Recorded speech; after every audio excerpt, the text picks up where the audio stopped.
Okay, an update on the asparagus. I did film me doing the rest of this bed, but that footage did not want to work. I just film off my phone, so sometimes I have a little bit of trouble with it, which is a shame, but oh well. So, have I made a mistake? Part 2? Absolutely not. As you can see down here, I've got asparagus spears. This asparagus I actually started getting 3 days after I transplanted. I have got a few weeds coming up, so I'm going to scrape the surface a little bit just to disturb the roots, and then I'll put some mulch down. But overall, I'm so happy with this garden. As you can see, we've got some spears like this that are good for eating already, but I have let a bunch of little ones come up and get some leaves. I just wanted some nice leafy growth on these so that they could get really strong underground and produce really well. But as you can see, I mean, I transplanted these wondering if it would even work, if it was the right time, and they're already going to seed. So from my last video to now, it's worked pretty well. I have got some nice thick growth as well down here, which is really good to see. I'm just so happy to be growing this asparagus. It's so fun. It is really cool to have started this process from seed a few years ago and now to be at this point in the garden. I know that I was talking about how dry it has been here and how dry it's going to continue to be, but we've been pretty lucky this week. We've had some nice rain and we're getting some rain at the moment, and the yard's looking a little bit green too. Because of that, I have not actually laid the irrigation yet, but that's something that I also have to do. I haven't mulched the flowers yet. Their little seeds are coming along nicely, but they are still quite small, so I want to wait for those poppies to get a little bit bigger. And a snapshot, as always, this is how our garden's looking at the moment. I am absolutely loving these purple beans. I mean, we're getting like a decent meal of purple beans probably every 3 days. But as an example, I picked them yesterday and this one's already to pick, and we've got a few down here that would be all right to pick as well. So I mean, we could be eating these daily if we wanted just a small portion of them. But this is just out of 2 plants. So we've got this one here and we've got this one that goes up.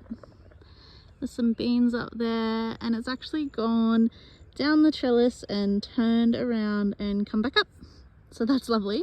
Such cute beans. We have had quite a few beans curl back around themselves too, which has been interesting. I actually fry these beans up with the garlic that we harvested last year, and I add a bit of hot honey. It tastes really nice, but the beans do actually turn back to green when you add heat to them. Okay, so an update on the strawberries. I've now moved all of the strawberries out of the aquaponics setup, and I've planted them all down this side and then back up and through that side. I have 2 rows of strawberries along the outside here. As you can see, they're doing really well. They're flowering heaps. They've got lots of fruit that are coming on, and they are producing sweet little strawberries. They're going really well in here. So in there, along the middle, are the carrots. You might remember from a few videos ago, I got my niece and nephew to help me plant the carrots, pop them in. I didn't get a great success rate. There's a few up the top and a few down the bottom, and that's really it. So I'm probably going to end up going back through and popping some more seeds in, and I'll probably pop some more carrot seeds around the garden. Okay, so this is our herb garden and assorted little bits. It is going so well. It is stunning. We've got the fennel over there. That's getting quite big. The dill's about to go to seed over there. And then we've also got some coriander that's about to go to seed. I do not like eating coriander, but I like cooking with the seeds. So very excited for that harvest. This is our comfrey plant. It's massive. It's doing really well. So I'm happy about that. That's all the fennel in there. I've never cooked with or eaten fennel. I tasted the leaves the other day. They taste a little bit like licorice, but not as strong, and they do have like a bit of a sweet taste to them. The leaves do anyway. But what I want to grow this for is because I want to get the seeds off of it, because it makes a lovely tea. There's an anti-stress blend that I'm really excited to hopefully make myself with all of our grown stuff. This is pineapple sage. It's going to flower. It's a really cool plant, really nice in drinks. The leaves are really nice. And this little flower, this one has an ant in it at the moment, so I'll leave that one. But you can pick the flower, and if you pop this little end bit in your mouth. It tastes a little bit sweet. It's just a really cool plant to grow, so I really recommend that one. Yeah, this is the dill with its massive trunk-like bit there. That's going to be a really nice flowering plant, that one. And here we've got the mother of herb. It's just going crazy. I need to harvest from that one and dry it, but I want to make a herb drying rack first. So we do have a dehydrator and it's good, but I'd like to try just air drying the herbs just to prevent having the dehydrator on so often. Otherwise, rosemary, ginger, a pot of mint, and there is some basil in that pot as well. Got the garlic growing away nicely. I popped in these little snow peas just as a succession planting. So I've got 3 trellises of these snow peas coming up. Got our perpetual spinach over here, which we have been harvesting from and using for salads. Broccoli, more broccoli, more broccoli, and we've got faba beans that are coming up really nicely here. I'm very excited to see these guys grow. We are still getting very warm days, so I decided to pop in some potatoes. I've got 1 lot over here, another lot in a bed over there, and some more over there. I didn't really have these beds ready to plant the potatoes in, but when we saw that it was raining, we decided to dig the holes, get some moisture further underground than what was previously in there. These beds were very dry. And then we're going to be digging these potatoes in a little bit deeper, but I've just left them out in the sun and the rain just so that the eyes can get a bit of growth on them. These are pink ones, we've got purple ones up here, and then we've got potatoes that are white with like pink spots over there. These are the pickling cucumbers that I wasn't quite sure about. I have left them there. They are growing. They seem really nice and healthy. I am actually keen for these ones to grow. I do think they'll work because we're still getting like 25-degree days here, so I reckon I'll get a good harvest of pickles, maybe. The tomatoes are growing nice. I am going to end up trimming them back a bit. I've done a few today. Yeah, so we'll be getting some stalk pickets in there soon to tie those ones up.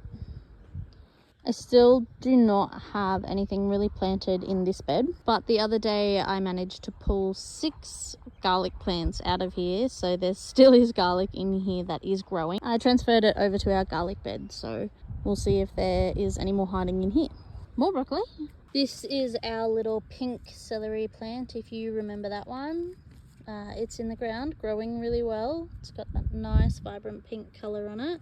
These are some tomato seedlings that I've already plucked the bottom leaves off. This one wants to start flowering, which is cool. Very hard to see, but I have planted out some silver beet the other day, so we've got some tiny little seedlings in here too. I also planted out some kale. I did some succession planting of broccoli because my broccoli seedlings were very, very small. They are a different type of broccoli, so I'm wondering if that had sort of an effect. But the seeds were all knocked up at about the same time. It's just this one has been in a small pot for a lot longer. But when these guys throw their heads, I'm going to chop the heads off, obviously, and chop down some of the leaves and just drop them around the base of these broccoli plants that I've succession planted in.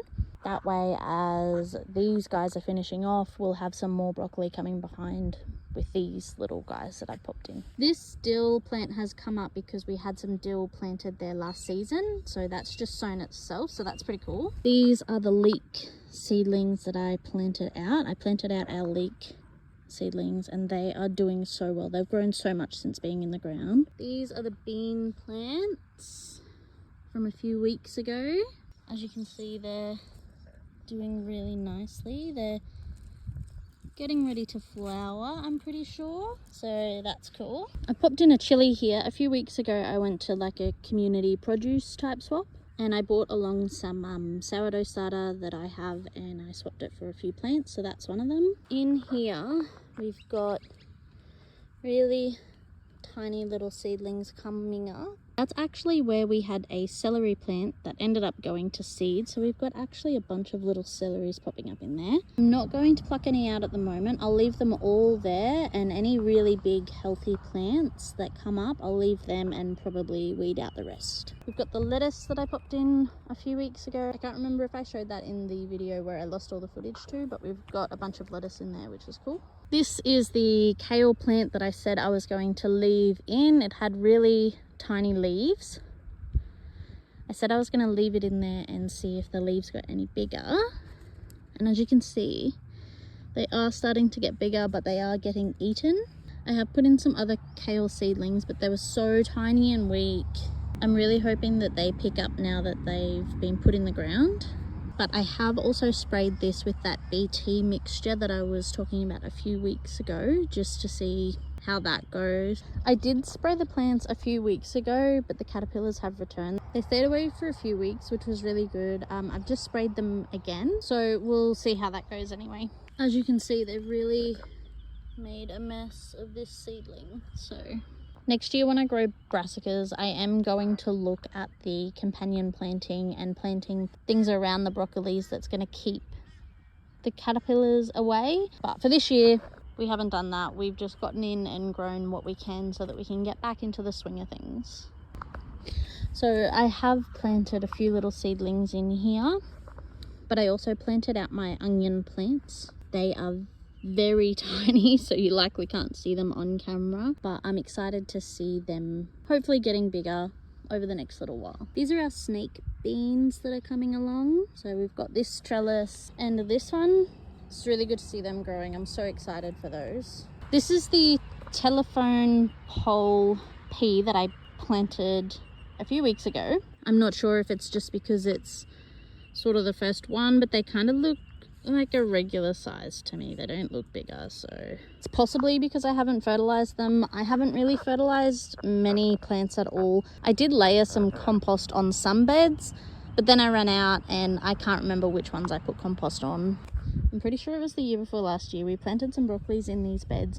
We didn't have compost or anything, so we didn't fertilize pretty much at all, and we ended up getting broccoli the size of our head. So I really like the soil that we have here as well. The soil up in our yard a bit is really dry and hard to work with, but the soil that's here, it seems hard and dry to work with, but since we've got these beds in, honestly, once you get water on it, the dirt is just really, really nice.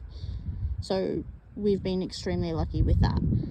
I do need to start adding amendments and paying a bit more attention to our soil, because we have been growing from it, so we have been taking the nutrients that have been in the soil, but I'm kind of keen to just grow for as long as I can and start to see the changes in the plants myself. I find that that's the best way to learn. It's something that probably sticks with me more than just reading off a computer screen.